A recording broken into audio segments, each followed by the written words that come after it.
Teenagers at the age of our grandparents and teenagers nowadays. Do you know what is a teenager? Teenager is a person between the ages of 13 and 19, an adolescent.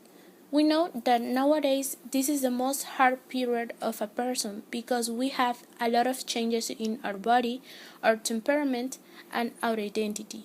But you already think about how was a teenager in the 50s? Do you mean that they were exactly the same as now? I have to tell you that they were so different from us. Firstly, their families were so traditionalist. Boys had to support their own family and they never did things in the house. Girls had to do things in the house and they never worked because it was seen as an incorrect action.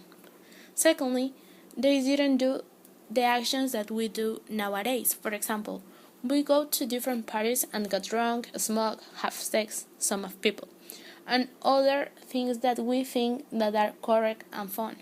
They couldn't do nothing like us.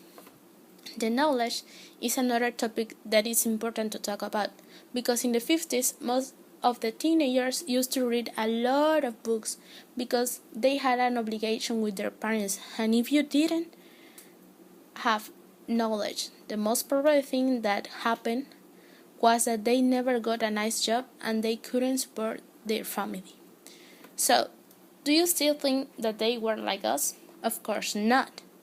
It's really sad that the times have changed. Do you know why?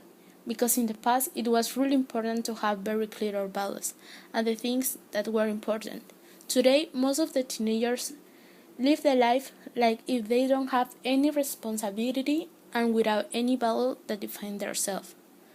The drugs and the drinks are other topics that I have to mention because that's the reason why a lot of teenagers lose their ways.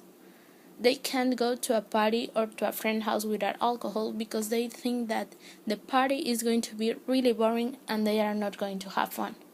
And what is happening with respect to our parents? I have seen a lot of people that scream to their parents and answer them with bad words. Is that respect? Of course not. I choose this topic because I'm really concerned about how much the teenagers have changed. It's something amazing that most of the values have lost. I think that we really had to think about what we are going to do because most of our actions will have consequences, and maybe some of them will be bad ones. Of course, we are going to have faults, but we need to learn about them and not repeat them.